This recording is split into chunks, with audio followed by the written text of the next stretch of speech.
Hey everybody, it's me again, and happy 2021! It's time! Almost. At least by the time I'm recording this, it's still around 8 a.m. my time. 4 hours to go. So, what to talk about in order to wrap up this year?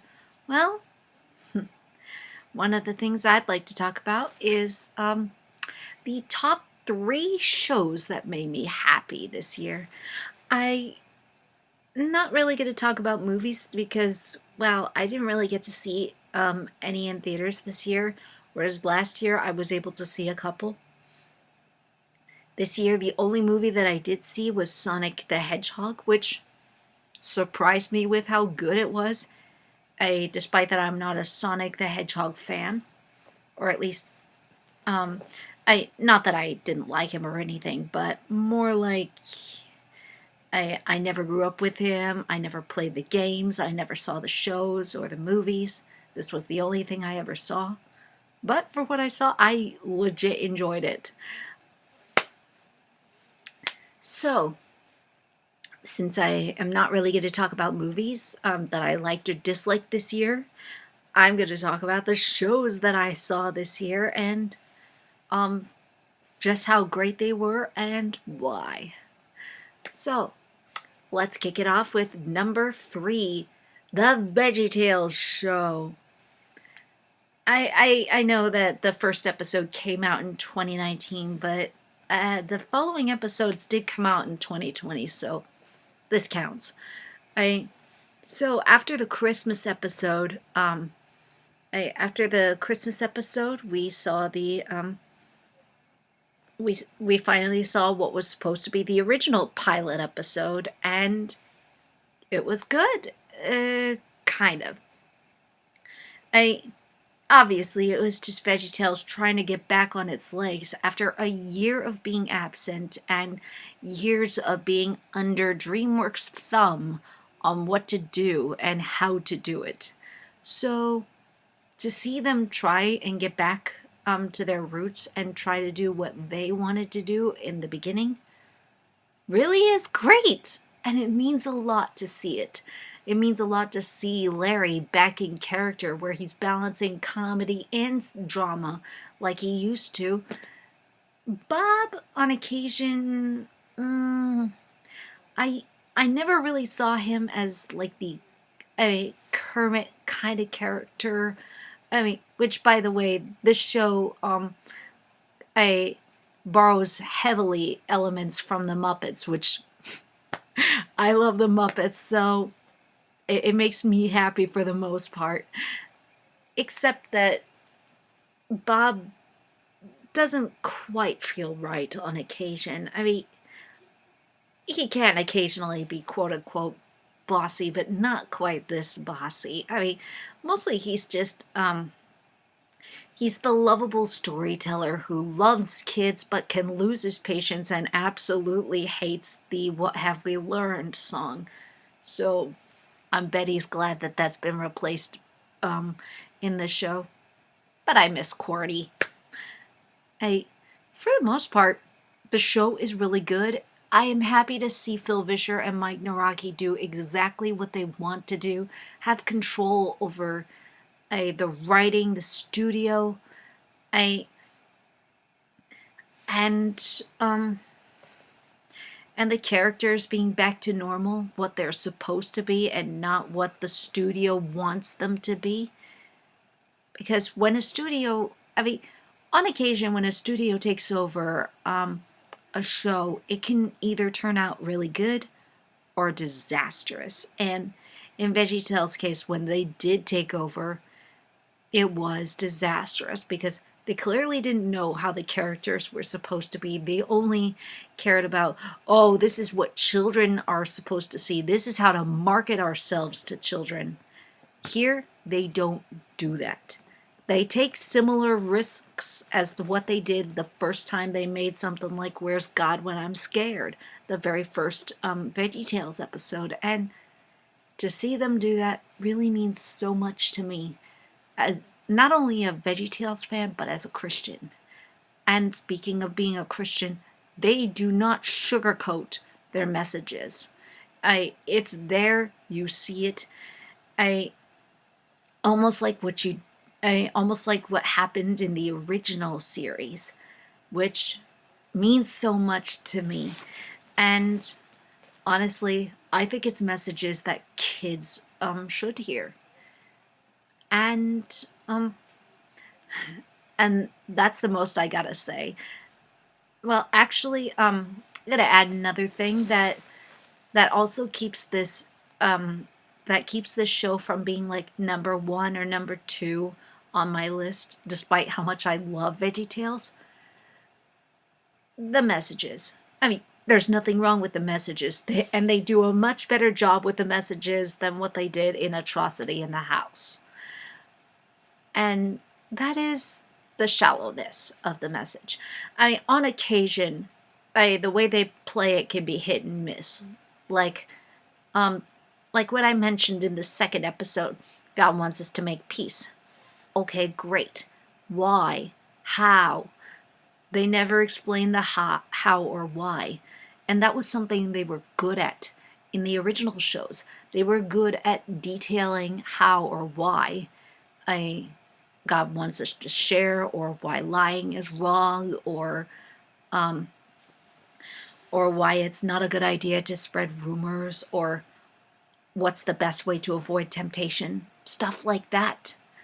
Heck, they even went into detail on one of the most juvenile lessons which is sharing. And to see them not quite pull that off in the second episode was very disappointing. The third episode that I did mention before, the joy one, they did a little bit better, where they didn't quite go into detail, but they still tried to explain or tried to show that the joy of the Lord, or the joy of being in the Lord's presence, is greater than the joy of having something like chocolate or worldly joy. That it's deeper than just being happy, which I applaud VeggieTales for that. So they're still trying to find their footing, or hopping. I mean, however the VeggieTale characters decide to put it. But welcome back, Phil Vischer and Mike Naraki. I am happy that you're back. So, if that's number 3, what's number 2? Animani, totally insane. I love this show's namey. Animaniacs, those are the facts. Yes, Animaniacs is number 2. The Animaniacs reboot. What's so great about it? The fact that the humor is updated, and it felt like that it was, despite that despite that they've clearly been gone for 22 years, it's like they haven't left. They still maintain the same, for the most part, the same kind of humor that you would have seen in the 1990s. And the Animaniacs was one of my favorite shows. For the humor, the characters, the sketches, and if I was in a bad day, if I was having a rough day, this would have definitely been the show that I would go straight to, because it's hilarious.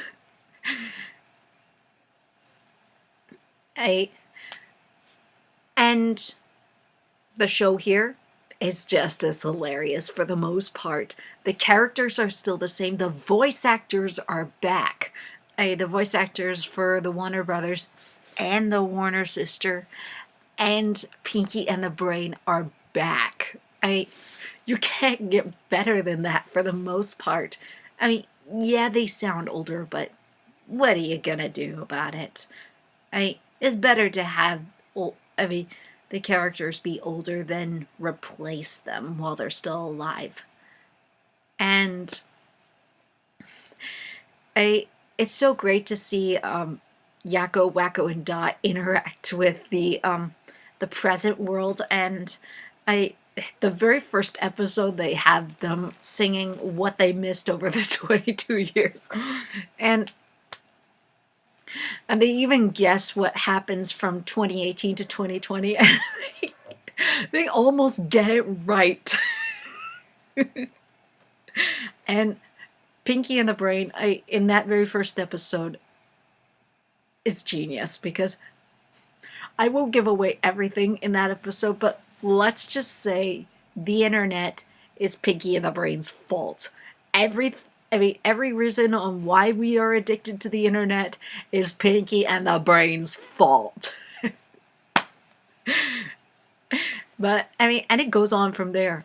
Each time I keep thinking, how can they top that? How can they top taking over the world, since they've already used the internet to their advantage, or didn't quite work to their advantage? What new stunt are they going to pull?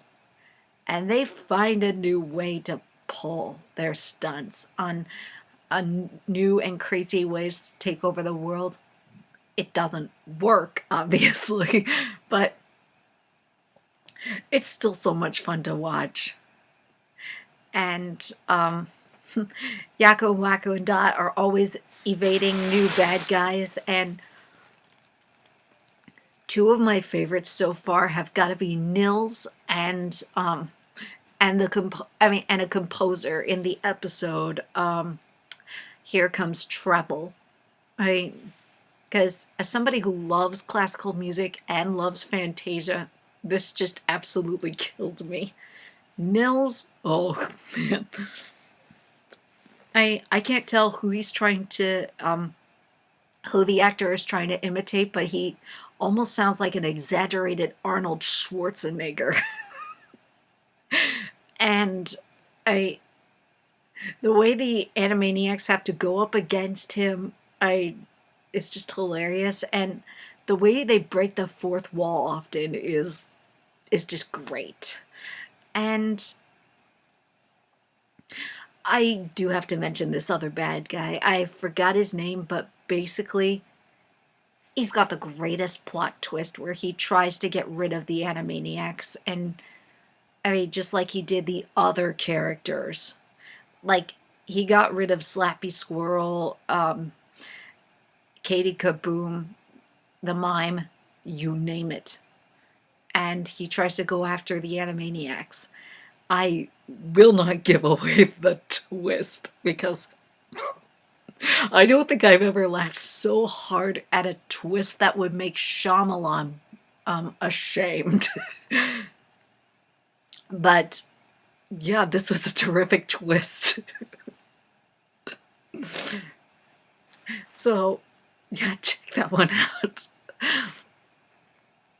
But I will say that the reason this show is not number one on the list, well, one of two reasons this show is not on the number one spot is because, well, first of all, we don't get enough scratch and sniff. You've got Rob Paulsen, bring back scratch and sniff.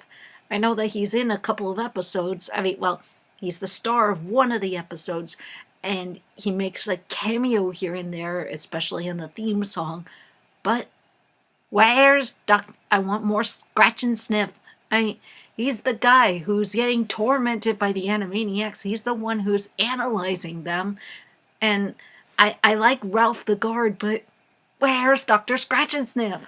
And on top of that, where is Slappy Squirrel? I love the Slappy Squirrel shorts. And Katie Kaboom always kills me. The mime is hilarious. Chicken Boo is interesting. And I can't really complain about Rita because, well, Bernadette Peters, the voice actress, basically walked out after not being paid the wage that she wanted. And this was for the original show, so all bets are that she's not coming back, which is a real shame. But aside from that, I want more of these characters. Or if you're going to come up with new sketches, come up with new sketches. I love I mean, I love the Warner Brother cartoons, but as well as Pinky and the Brain, but what was the original theme song again? The writer's flip, we have no script, why bother to rehearse? I mean, we can still incorporate that, or you guys can still incorporate that, and on a few occasions you do, but I want more scratch and sniff. I want more slappy squirrel, good feathers, you name it. I so so yeah, that's the first thing that keeps this from being number one. The other thing is it did not make me as excited as the next one, as number one. And the number one choice for the show that made me happy in 2020 was Ducktales versus Darkwing Duck. Okay, I am very much cheating on this one because the Ducktales reboot came out in 2017. Yes. But this year came out one of the awesomest episodes that the DuckTales series came with. And before I get into it, I'm going to say this because it's been a long time coming. DuckTales the Reboot is awesome and hilarious and exciting. It's like Gravity Falls meets Raiders of the Lost Ark meets Rescuers Down Under. It is terrific. I mean, I love what they do with it. I love how they incorporate the old show and the new show and throw in many twists and turns. Heck, the fact that they were confident enough to put a couple of their episodes on YouTube just shows that they are proud of themselves and so excited for what they've got. So, yeah, it's totally worth it. And why am I excited that they brought in Darkwing Duck? Well, couple reasons. First of all, I like Darkwing Duck. He is hilarious. I think like Batman with the ego of Iron Man ×2, and minus revealing that his secret identity. It's so weird saying that Darkwing Duck has less of an ego than Iron Man, because at least he hides his secret identity. But for the most part, he's the kind of character that who saves the day not because it's the right thing, but because he wants the fame and glory. Kind of like Iron Man. But what sets him apart in different ways is the fact that he's a parody. He's a parody of Batman, and the writers in the original show absolutely had fun with him. The only thing they never ever explained is how and why Launchpad was in the original DuckTales and in the Darkwing Duck universe. How was he able to go back and forth between Duckburg and how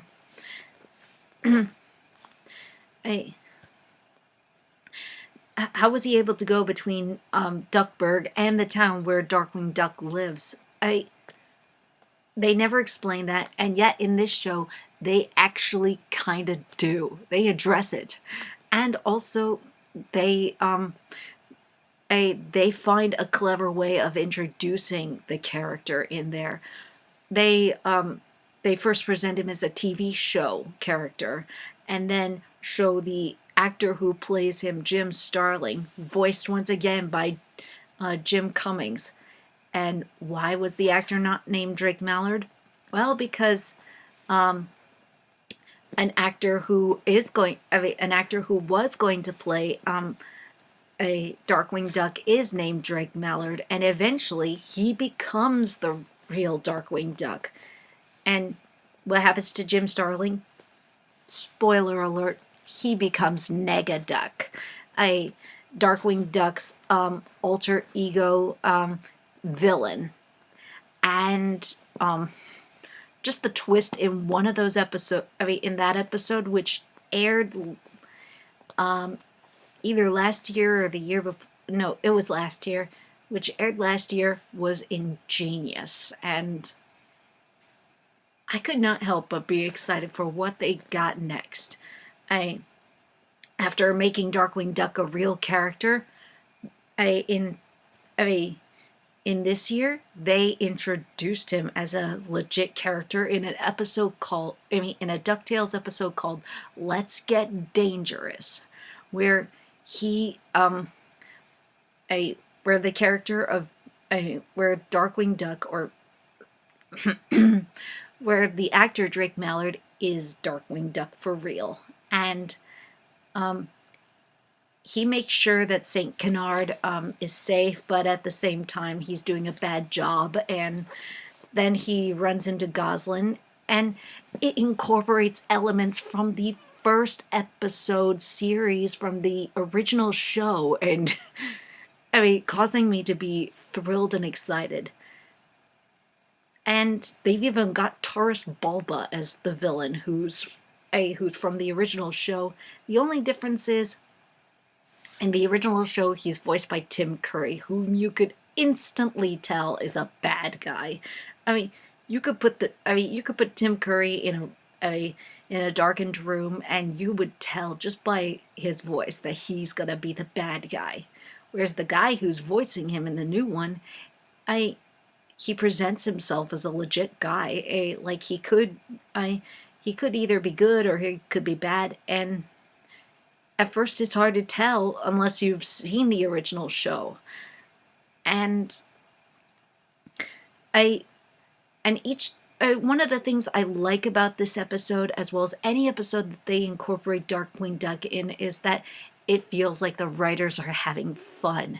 It feels like they're geeking out over every moment from the original show that they incorporate in, whether it's Darkwing Duck and Lunchpad singing the original theme song, or them saying "Let's Get Dangerous" and Lunchpad's going because it's like the writers knew we were going to do that too. So props to them for that, and it comes with an epic climax where they bring in the fearsome four. They don't bring in the fearsome five because Negaduck's not in the team, but they bring in Bushroot, Quacker Jack, and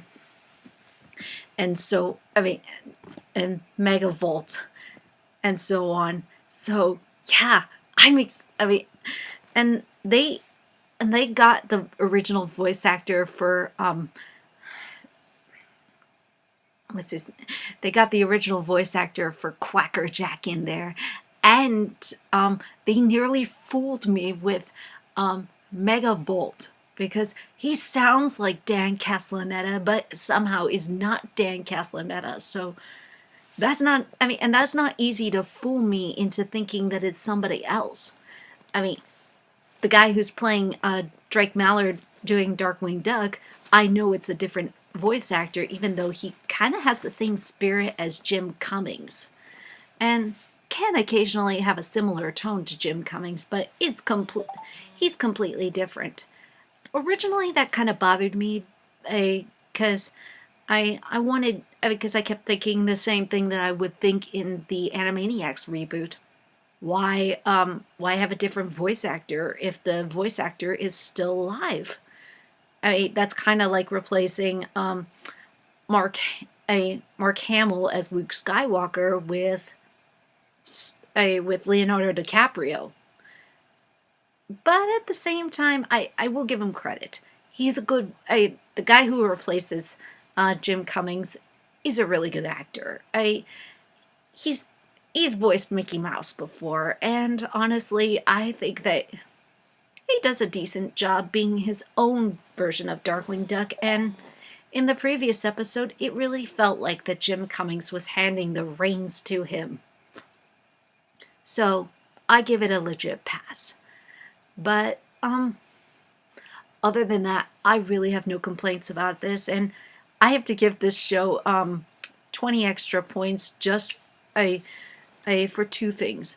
First off, 10 points goes to the fact that they incorporated a line that I've been waiting for DuckTales to use. and it's the "Sea Monster ate my ice cream" scene. And the other 10 points goes to the fact that you actually made one of my friends, movie fan from the movie universe, like a reboot. I and he usually he's not a fan of reboots, but this was the rarest exception. This was one of the rarest exceptions for him. And there's been a rumor going around that Darkwing Duck is going to get a reboot, a reboot show of his own. And you know what? I am completely down for that, because if they could pull off excellent shows like this, or excellent episode shows with Darkwing Duck in it like that, then you know what? Let's get dangerous and let's get more. So, that's it. What shows did you like for 2020? And what movies did you like? What did you like about 2020 in general?